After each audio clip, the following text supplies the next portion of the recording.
시편 119편은 알파벳 시편 또는 답간체로 된 시편입니다. 이미 여러 차례 말씀드렸지만 히브리어 알파벳은 22개이고 여기에 하나의 알파벳을 8개씩 해서 176절로 구성되어 있습니다. 하나의 알파벳을 8개로 했다는 것은 기역이라는 한국말로 하면 기역으로 시작하는 것이 1절에서 8절까지가 되고 니은으로 시작하는 것이 9절에서 16절까지가 되는 것처럼 한 알파벳에 8개씩 해서 총 176절로 구성되어 있습니다. 두 번째 이 119편의 특징은 모든 절에 하나님의 말씀이 들어가 있다는 것입니다. 여호와의 증거와 여호와의 율법과 여호와의 규례와 또 율례, 주의 증거, 이러한 말씀, 하나님의 말씀들이 다 들어가 있기 때문에 이것을 통해서 알 수 있는 것은 시편 119편의 핵심 단어는 하나님의 말씀이구나, 이것을 우리는 알 수 있습니다. 또한 이 하나님의 말씀을 알파벳에 의해서 이렇게 기록한 것으로 볼 때에 119편의 저자는 어휘 능력이 상당히 탁월하다, 이렇게 볼 수 있는 것입니다. 그리고 오늘은 우리가 보고 있는 49절에서 64절까지는 히브리어 알파벳 자인과 헤트에 대한 시입니다. 자인은 구약 성경에서 자인과 관련된 많이 쓰이는 단어가 자칼이란 단어예요. 자칼이란 단어는 오늘 총 8번 중에서 자칼이란 단어는 3번이나 쓰여질 정도로 자인과 관련된 알파벳에서 나온 자칼이란 단어가 3번에 기록되어져 있는데, 이 자칼이란 단어는 기억하다, 이런 뜻입니다. 그래서 49절, 52절, 55절에는 기억해 주소서, 이런 뜻이 담겨져 있습니다. 마지막으로 오늘 우리가 이 시편을 보면서 우리가 알 수 있는 것은 고난과 하나님의 말씀이 되죠. 119편 전체는 하나님의 말씀이 핵심 단어입니다. 그렇다면 우리가 보고 있는 49절부터 이어지는 것은 고난이에요. 고난과 하나님의 말씀의 상관관계가 기록되어져 있는 것이죠. 고난은 고난인데 고난과 하나님의 말씀이 무슨 상관이 있나, 이것을 중심으로 우리가 보려고 합니다. 고난이라는 것은 말씀을 더 깊이 이해하게 만들고, 그리고 고난이라는 것은 그 말씀 앞에 순종하게 만드는 것이 고난이 유익이 되는 것입니다. 하나님이 살릴 사람은 고난 앞에서 하나님을 붙들게 되죠. 하나님을 붙든다는 것은 말씀을 붙드는 것이고요. 그러나 죽을 사람은요, 제일 먼저 말씀이 사라져버려요. 하나님의 말씀이 떠나는 거죠. 그래서 고난과 하나님의 말씀은 밀접한 관련이 되고 결국 하나님 말씀 앞에 서게 될 때 순종으로 이어지게 된다는 것입니다.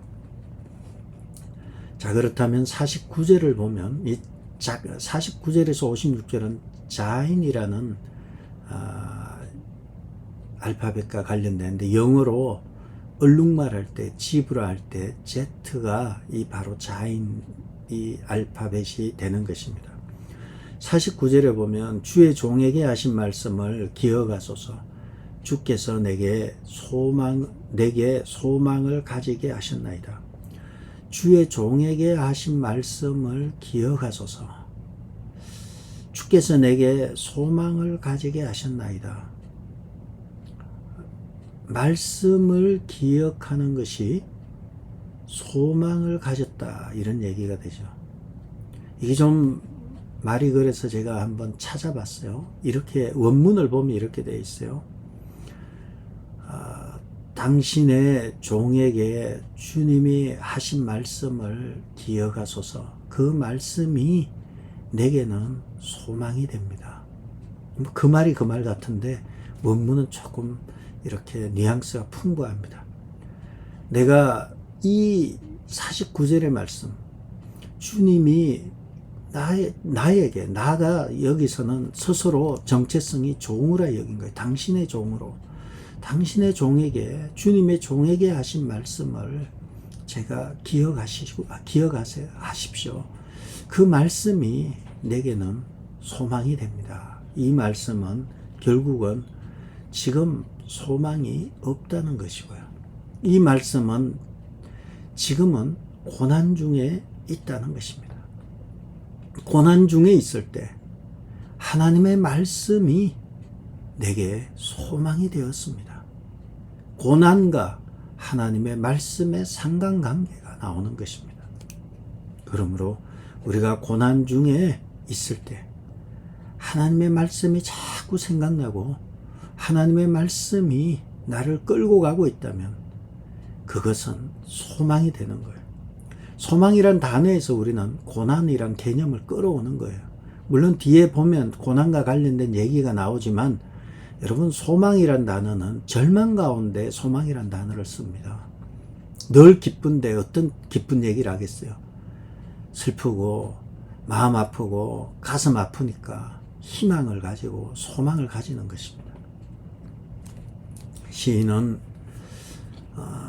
오늘 말씀에서 보는 것처럼 고난 가운데 하나님의 말씀을 기억하는 것, 자칼이란 단어가 첫 번째 나와요. 자인이란 알파벳에서 나온 자칼, 말씀을 기억하니까 그것이 내게는 소망이 되었습니다. 그리고 시인은 스스로 당신의 종에게 이렇게 표현함으로 말미암아, 주의 종에게 이렇게 표현함으로 말미암아 자기 자신을 종으로, 자기 정체성을 종으로 여긴 것입니다. 종은 어떤 것을 종입니까? 주인의 명령을 따르는 사람이 종이에요. 주인의 말을 따르는 사람이 종이에요. 종이 말이 많으면 안 돼요. 주인이 하라면 하는 것이에요. 주인이 하라고 하면 막 감기 걸렸다 그러고 못한다 그러고 요즘 몸이 안 좋다 그러고 힘들다 그러고 막 말이 많은 거예요. 주인이 하라면 하는 것이 종입니다. 시인은 스스로 자기 자신의 정체성을 종으로 보았어요. 그래서 이 종으로 정체성을 두었을 때 소망이 있는 거예요. 당신의 종에게 말씀하신 그 말씀이 내게 소망이 되었습니다. 이렇게 하는 거죠. 아브라함은 75세의 부름을 받았을 때 아브라함에게 하신 말씀이 내 자손이 하늘의 별과 같이 바다의 모래와 같이 많을 것이다. 내가 밟는 땅을 내게 주겠다. 주께서 아브라함에게 주신 말씀을 받고 그것을 소망으로 여기고 믿음의 조상이 되고 마침내 아브라함과 다윗의 자손 예수 그리스도의 세계가 이루어지는 역사가 나타난 것입니다. 모세는 다 죽을 나이인 80에 하나님의 말씀을 받았습니다. 이스라엘 백성을 출애굽할 그 말씀을 받고 그 말씀을 가지고 40년 동안 광야에서 이스라엘 백성을 인도하였던 인물이 모세이고요.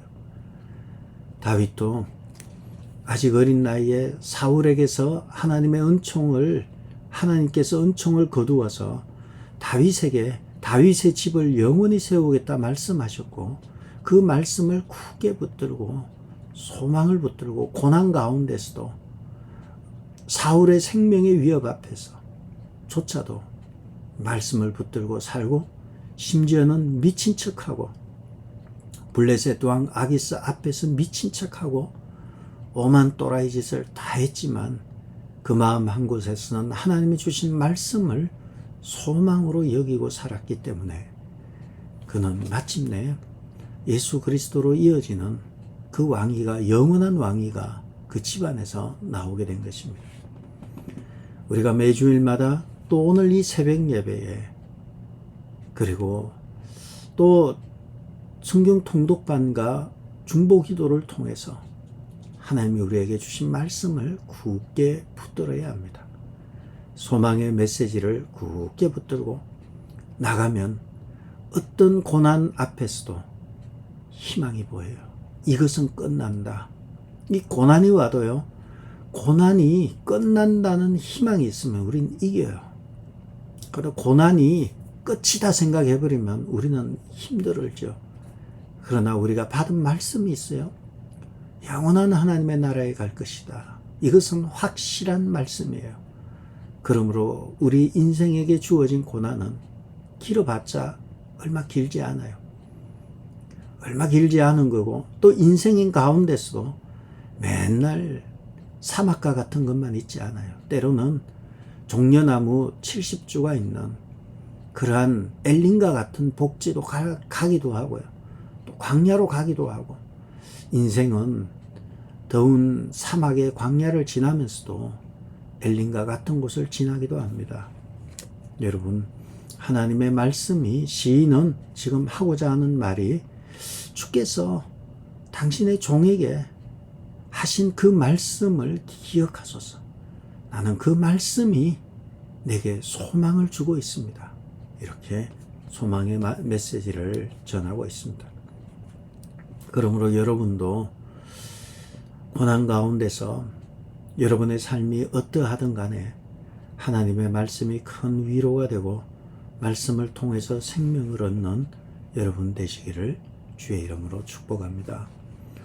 그렇게 시인은 계속해서 이렇게 고백합니다. 그 말씀이 어떤 말씀인가? 50절에 이 말씀은 나의 고난 중에 위로라. 주의 말씀이 나를 살리셨기 때문이다. 50절만 놓고 보면 이 말씀은 두 가지예요. 어떤 말씀인가? 고난 중에 위로라.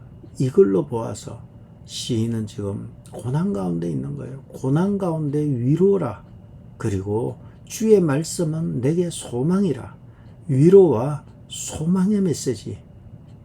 고난 가운데 위로와 소망의 메시지는 주의 말씀이라는 거예요. 그 말씀이 나를 살리셨기 때문이니이다. 그 말씀이 고난 가운데 소망을 주시고 위로를 주시고 고난 가운데서 나를 살리셨다는 것입니다. 교만한 자들이 나를 심히 조롱하여도 나는 주의 말씀을, 주의 법이 나오죠. 주의 말씀을 떠나지 아니하였나이다. 교만한 자들이 심히 조롱하다. 여기서 심이라는 것은 똑같아요. 한국말이나 히브리어나 이런 단어는 또 똑같아요. 엄마, 아빠 뭐 이런 단어는 거의 같고요.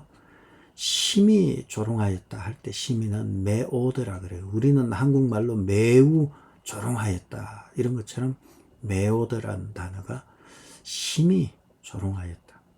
조롱을 하기는 하는데 아주 악랄하게 조롱하는 거예요. 교만한 자들이 조롱하는 거예요. 그래도 나는 흔들리지 않아요. 왜 그런가요? 여러분이 흔들리지 않는 이유가 있어요.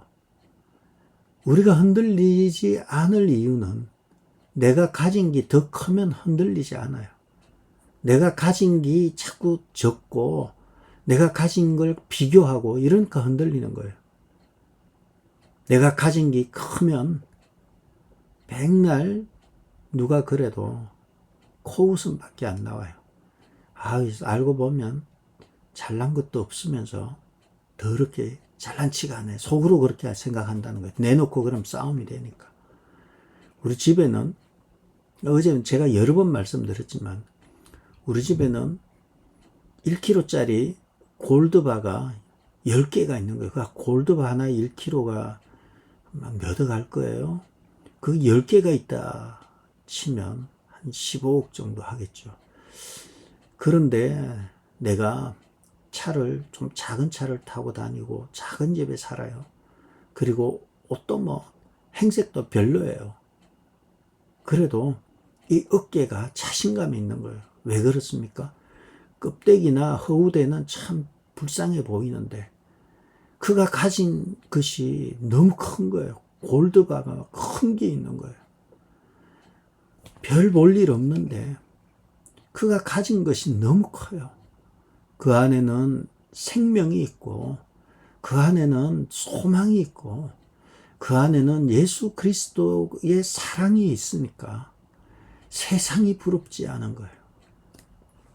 그러니까 교만한 자들이 나를 심히 조롱하여도 내가 사랑하는, 나의 사랑하는 주의 계명, 어저께 우리가 본 말씀대로 또 내가 사랑하는 주의 계명이 내게 있기 때문에, 하나님의 말씀이 내게 있기 때문에 부럽지 않아요.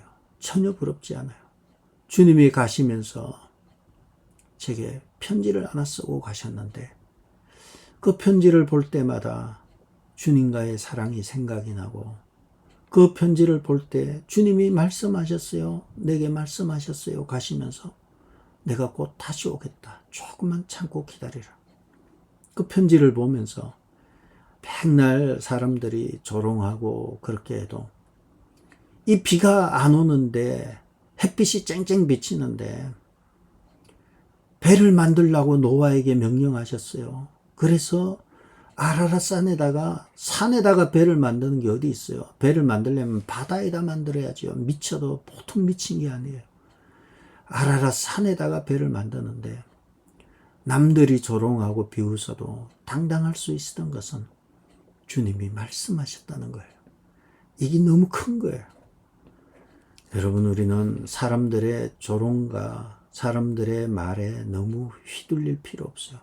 휘둘린다는 것은 우리가 아직 받은 것을 다 모르는구나, 그렇게 생각하면 돼요. 휘둘릴 때마다, 사람들의 말이 신경이 쓰일 때마다, 나를 찌를 때마다 내가 받은 것을 생각하시기 바랍니다. 내가 받은 것이 얼마나 큰가, 거기에 깊은 생각을, 그 생각을 어떻게 해요? 어떻게 알아요? 여러분이 받은 걸 또 어떻게 알아요? 그것은 주의 말씀이 나를 깨닫게 하는 거죠. 하나님의 말씀을 읽고 그 말씀이 나를 깨닫게 할 때, 아, 내가 받은 게 너무 크구나. 저런 핫찌리들한테 내가 조롱받는 게 자존심 상하는구나. 내가 하나님의 자녀가 돼가지고 뭐 이런 당당함이 있게 되는 것입니다. 그러므로 이 말씀이 나의 고난 중에 위로이고, 이 말씀이 내게 소망이 되며, 이 말씀이 나를 살리셨기 때문입니다. 그래서요, 교만한 사람들이 나를 심히 조롱해도 나는 이 말씀이 있으니까, 이 말씀이 나를 살리시고, 이 말씀이 나를 위로하고, 이 말씀이 소망이 되니까, 그래서 결론은 너는 계속 지서라. 나는 내 길 간다. 너는 특별한 사명을 가지고, 민족 중흥의 사명을 가지고 너는 나를 쫓으려고 따라다니지만 네 인생은 거기까지다. 이런 자신감이 있는 거예요. 말씀이 위로가 되고 생명이 되는 기 때문에 그 자신이 있는 거예요. 그래서 52절에 여호와여 주의 옛 규례들, 제가 말씀드렸다시피 모든 119편의 말씀은 다 말씀이 나오는 거예요. 여호와의 주의 옛 규례들, 옛 규례도 말씀이에요. 말씀을 내가 기억하고 스스로 위로하였나이다. 교만한 자들이 심히 조롱해도 신경 쓰지 않아요. 왜냐하면 여호와의 말씀을 내가 기억하면 내가 위로하였다는 거예요. 말씀을 기억하고 뭘 위로했을까요? 우리는 알 수 없어요. 그러나 추측할 수는 있어요. 하나님께서는 교만한 자를 패하고, 하나님께서는 자기를 찾는 자에게 은혜를 베푸시고, 하나님은 자비로우시고 은혜로우시며 노하기를 더디하시며 인자와 진실이 많은 하나님이다. 출애굽기에 있는 대로 광야길에서 옛 규례들, 옛 말씀들을 기억하니까 악인은 망한다는 것이고 하나님을 찾는 자는 반드시 이긴다는 그 말씀을 깊이 생각하면서 내가 스스로 위로하였나이다. 반드시 하나님은 이기고 악은 망한다는 확신이 있었던 것입니다. 그러다 보니까 시인은 결국은 여기까지 다다르게 돼요. 53절에요. 주의 율법을 버린 악인들로 말미암아 내가 맹렬한 분노에 사로잡혔나이다. 율법을 버린 악인들에 대한 분노가 있는 거예요. 하나님의 율법을 버린 것이 악인이에요. 이것이 같은 뜻이냐? 이거는 별개 문제예요. 악인들 속에는 주의 율법을 버린 사람도 악인이겠고, 악인들은 여러 종류의 악인들이 있겠지만 53절의 말씀을 놓고 보면 주의 율법을 버린 사람들, 곧 악인들, 53절이 그런 의미로 비춰집니다. 어쨌든 분명한 것은 말씀이 없는 사람들은 악인들이에요.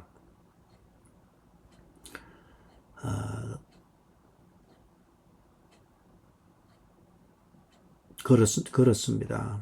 원문에 봐도 주의 말씀을 버린 자들이 악인들로 있는 것 같아요. 제가 지금 급히 보니까 주의 율법을 버린 악인들, 율법을 버린 사람들이 악인들로 말미암아 내가 분노해서 저 찌질이들, 저것들은 잘난 척 하는데 생명을 주고 위로를 주고 소망을 주는 그 복음을 몰라. 어떻게 저렇게 모르면서도 자기 잘난 척 할까?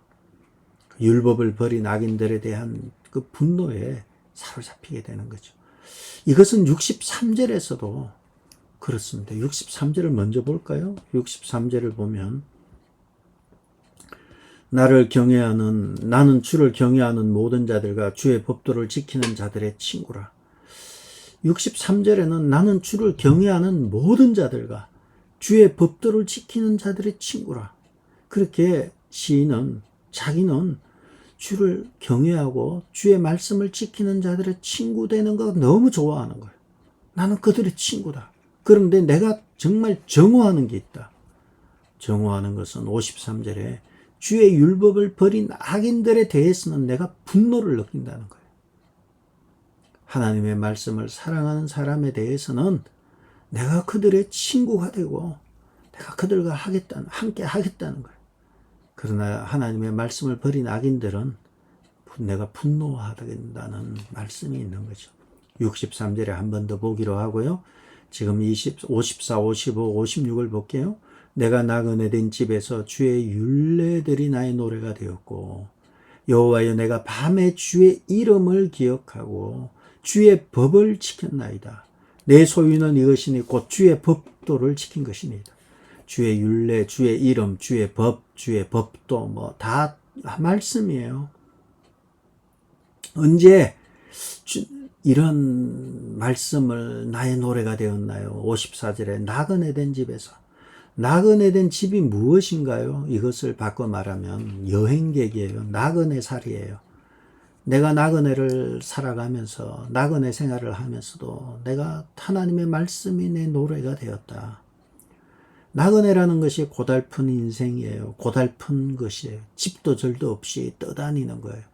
오늘은 이곳 내일은 저곳 모레는 또 어디로 갈까? 인생이 이와 같은 거예요. 이 땅에 던져졌는데 열심히 벌고 여기가 종착역인 것 같고 여기가 마지막 집인 것 같지만 우린 떠날 거예요. 다 떠나는데 혼자 있을 수도 없어요. 우리는 떠나고 나그네 된 집에서 여호와의 주의 말씀이 나의 노래가 되었고 또 55절에 나그네가 54절에 나그네 된 집이 나오고요. 55절에 밤이 나와요. 내가 밤에 주의 이름을 기억하고 주의 법을 지킨다. 밤은 이중적인 의미가 있습니다. 밤은 고독하다는 의미도 있죠. 홀로 있는 거죠. 내가 이 밤에 홀로 있다는 뉘앙스가 이 밤이라는 것이고요. 또 이 밤이라는 것은 외로움의 시간이 됩니다. 또 밤이라는 것은 인생의 암울한 시간이 밤일 수 있어요. 암흑과 같은 어둠의 시간. 그래서 밤에 여러 의미가 있습니다. 나그네의 삶 가운데서 주의 말씀이 내 노래가 되었고 내가 밤에 이 캄캄한 아무도 없는 이 밤에 외로운 밤에 고독한 밤에 그리고 쓸쓸한 밤에 내가 어둠 가운데 암흑 가운데 주의 법을 시켰습니다. 주의 이름을 기억하고. 55절 기억하고 이것으로 보아서 아마 55절도 자칼이라는 단어를 쓴 것과 그러네요. 자칼, 당신의 이름을 기억했습니다. 이렇게 나오네요. 시작이 그렇게 되어 있습니다. 이렇게 나그네 된 집에서 말씀을 노래하고, 밤에는 주의 법을, 밤조차도 인생의 캄캄한 어둠에서조차도, 외롭고 고독한 시간조차도 내가 주의 법을 지켰습니다. 56절에 내 소유는 이것이니 주의 법도를 지킨 것입니다. 내가 하나님 앞에 내세울 수 있는 것은, 내가 주의 말씀을 지킨 것입니다. 이렇게 고백하고 있는 것입니다. 오늘의 말씀 56절 자인이라는 알파벳까지 보았는데요. 우리가 인생이 나그네 된 집에서, 그리고 때로는 캄캄한 밤과 같은 시간에, 아무도 없는 외롭고 고독한 시간조차도 내가 주님의 이름을 기억하고 주의 말씀을 지켰습니다. 시인의 고백과 같이 나의 소유는 내가 주의 말씀을 지킨 것입니다. 이러한 고백과 같이 여러분의 삶 가운데서도 기쁠 때나 슬플 때나 언제나 하나님의 말씀을 기억하고, 고난 가운데서 하나님의 말씀을 더 깊이 생각함으로 하나님의 말씀이 나의 노래가 되고 나의 기쁨이 되고, 그리고 어려운 가운데서조차도 말씀에 단단히 서서 그의 말씀을 지키는 여러분 되기를 주의 이름으로 축복합니다. 기도하겠습니다.